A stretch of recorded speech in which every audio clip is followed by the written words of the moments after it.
Well, hello everyone. This is Ron, and I'm back with you with another episode of Empire Coins and Collectibles. I hope everybody is well and out there hunting and finding their fill of treasures. That's a good point. Whenever I'm out and about, whether I'm local or traveling to other states, I'm always looking to engage with other coin collectors and other coin shops, gold and silver shops. And that was not any different when I traveled out to Phoenix, Arizona on a business trip, which I think I mentioned in a previous episode. But while I was out there, I stopped at a local coin shop. It was called the Victoria Coin LLC, and it was over in Flagstaff, Arizona. And I got to chat with a very nice gentleman. His name was John. But before we get into the rest of the episode, if you could, please like, share, and subscribe. So yes, I went out and took some time around lunchtime to go and visit John. And the interesting thing about it, I experienced something that I had not anticipated. And that was a history lesson. I had gone in to ask for some type of coin or copper round or silver round that I could carry back to Texas and remember my trip out to Flagstaff, Arizona, actually Phoenix, Arizona. And so while he was looking around the shop to find what I was looking for, we got into some very interesting conversations about the area, and his family goes way back. So here's a question for you to consider. That's just something that came to my mind kind of on the spot here. Is the gold and silver shop or the coin shop taking the place of the old barber shop where everybody gathered to talk about what's going on in the community and in society? I think maybe so, because I experience the same thing every time I go down to Burleson Gold and Silver in Burleson, Texas, with my good friends over there, Larry and Corey. They always have something to share with me in terms of interesting coins, a little bit of history. I've been going there since about 2010. So yes, I think it is about community building and talking to people, other people that are interested in coin collecting and collecting silver or silver stacking. So what do I have to show you today? Well, here's the thing. Is Wheaties about breakfast, or is it about something more? I was greatly surprised when I talked to John out at his coin shop in Flagstaff, Arizona. But before I go any further, let me go ahead and share his business card. And hopefully this will come into focus and you can see it. John Meig. He's located at 6943 First Avenue, Scottsdale, Arizona, not Flagstaff. I did go through Flagstaff getting to Scottsdale, Arizona. And there's his phone number. Superb individual, a gentleman that has been there many, many, many, many years. Did I say many years? And he knows the area like the back of his hand and its history. I highly recommend that you go and visit him if you're going out to Flagstaff, Scottsdale, Phoenix, Arizona. I think they have multiple stores there. But in any case, John was very gracious host as I chatted with him about coin collecting and about the area. So the first thing I said was, well, I don't want to leave here without buying anything from you. Do you have anything that is both related to coin collecting or exonumia and Arizona? And he goes, I think so. And so he began looking around the shop, and I followed him around a bit. And as we came across interesting things, he would point them out to me. And hopefully Miss Empire is showing you maybe a picture of a compass. It is a World War I Army issue compass that just blew my mind. It's just like a beautiful workmanship, still works, of course. And we went from that compass to other artifacts he had in his shop. So it was more than just talking about coins. But eventually we did get over to the area that he was looking for, that copper piece. And I'm going to change my camera and show this to you. So let's go to the tray camera. And what I've got here, hopefully we'll get it to come into focus. Will you focus for? There it is. Great Seal of the State of Arizona, 1912. I think that says Ditat Deuce. And forgive me for my Latin. I'm going to have to leave it to Miss Empire to produce the definition of that. She'll put it somewhere on the screen and make some type of vile comment about me not being prepared. But that's okay. We do have a lot of laughter around our house. But isn't this interesting?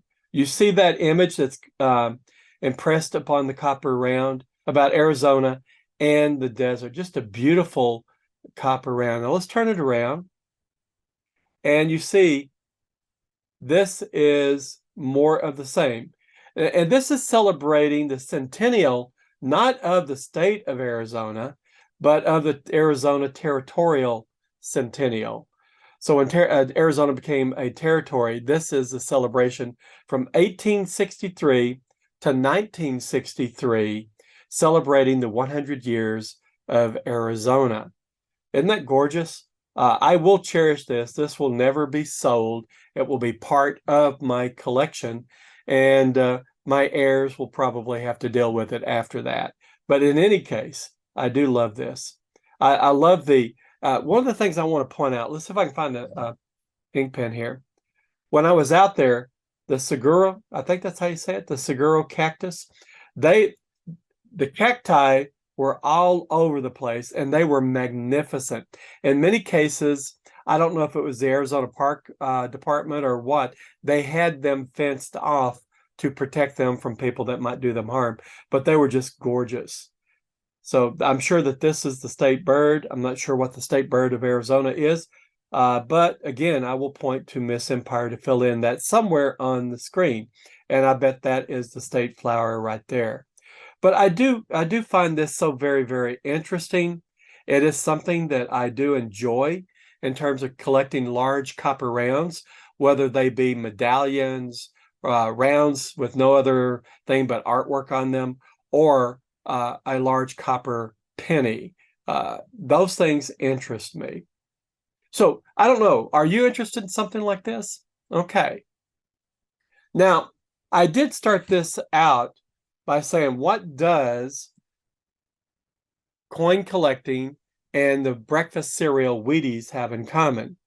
And the interesting thing about it is to encourage the young people to get involved in coin collecting, they would oftentimes provide these little booklets.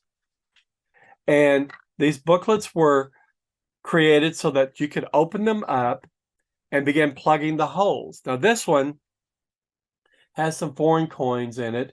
And if I can get it to focus in, you can see that they're different countries.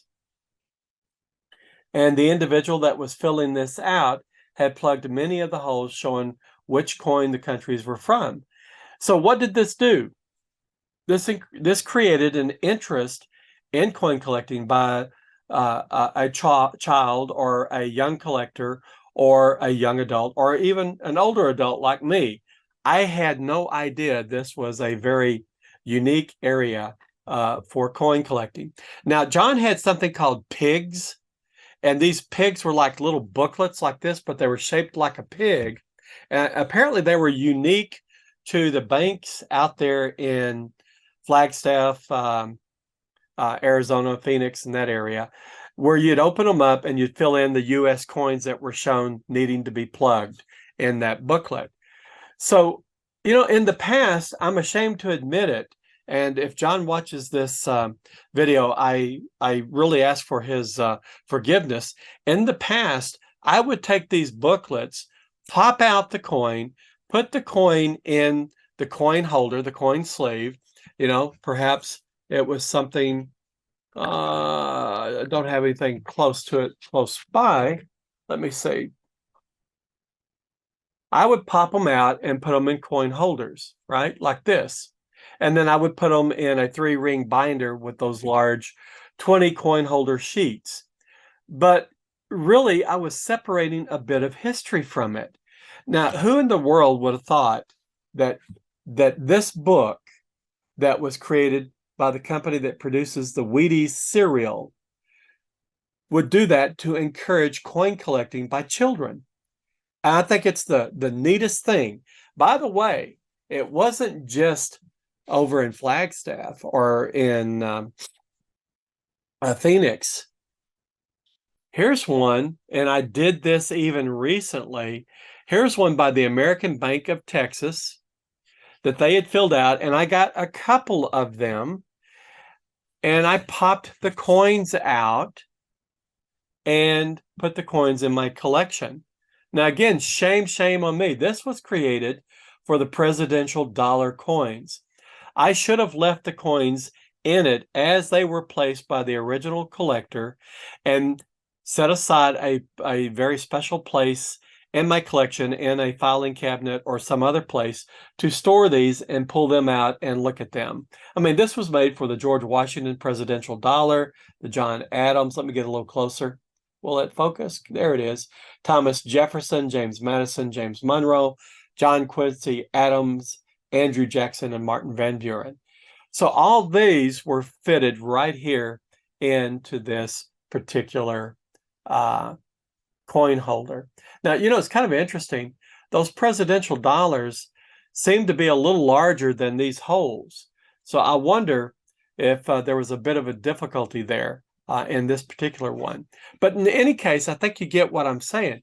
This was so very interesting in light of what this was telling me.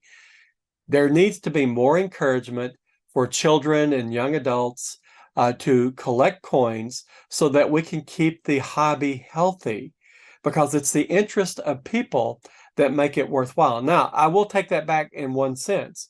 It's the individual's interest in the coins that make the hobby healthy. But if people never hear about coin collecting, or they never understand how to arrange and order their coin collecting, our coin collection, they may never really develop into a full-fledged numismatist. I have one other to share with you, and I've shared this with you in the past. I came across this at a thrift store, and I bought a number of these because it was in one of those value bags, and I knew immediately what it was. This is a coin holder, but when you open it, you'll find a challenge coin in it.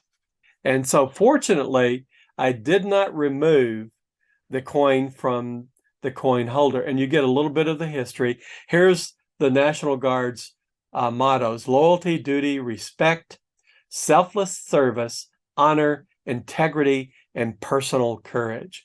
This was very much eye-opening for me as I began to talk to John at his coin shop in Flagstaff. Now, I told him as we walked around his coin shop, I said, I want to buy more. Do you have like silver rounds? Do you have anything related to silver or made of silver that is topical of Arizona? And he says, I sure do. And so this is what he brought forth. And let's see if I can get it to focus here. There it is. And notice this says the state of Arizona, 1 troy ounce. So it became a state in 1912. And this was from 1912 to 1987.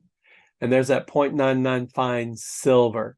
I love it. 75th anniversary, as opposed to the anniversary that we saw in the copper round for the Arizona territorial celebration.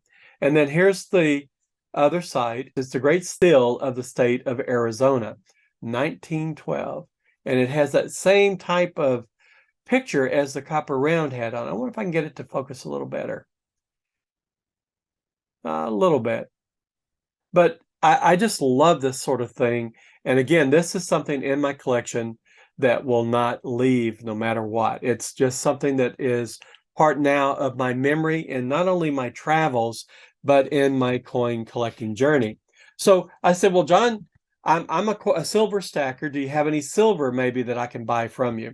And, it wasn't a large purchase, but I wanted to give him some of my business. And when I did say that, he walked over and he found this silver round. Now, many of you probably, so if I could get it to come into focus. Many of you probably have something like this. Isn't that glorious? The sun rising and it's kind of cradled between the wings of the eagle, and the eagle's like it's in flight getting ready to grasp hold of something. Isn't that gorgeous? Now, I'm not going to clean this because I think it would detract from the history of its circulation. And here it is, Sunshine Minting, 1 troy ounce, 0.999, would I say 999? Fine silver. Just absolutely glorious. Now, one last thing before I go, notice these capsules. These capsules are, the coins or the silver rounds are put in the capsule to preserve the condition of the coin or the silver round, right? And obviously, this one has seen a bit of circulation. Maybe that's just the capsule. Let's see if we can open it up and get a better look at it. But while I'm talking to you about it and trying to open this jewel up, we always want to take good care of our coins and our silver rounds because it also kind of maintains the value of it. People will pay less for a coin that has not been well preserved. And I think I'm about to get it open. I don't know if you can hear the cracking. So the capsule is now open. Notice I'm handling it by the edge of the coin, which is the proper way. Isn't that gorgeous? Look at that. It really came alive coming out of that capsule. So that capsule's had some scratches on it where this looks like it's in really, really good condition. But the only reason why I'm showing this, and I'm going to put it back in the capsule, is that sometimes people say, well, how do I store these things?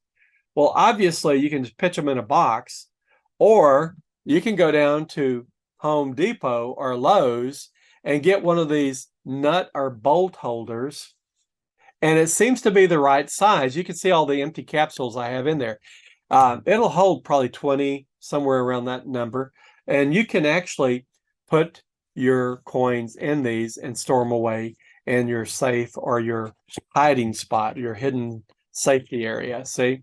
And so that fits very nicely in there. So again, there's a lot to coin collecting. It's your interest. It is how you preserve it.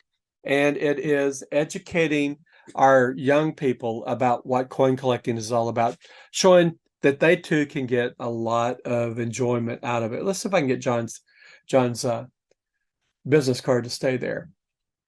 So one last comment, and then I'll say we're done. You should collect what you're interested in. That's primary.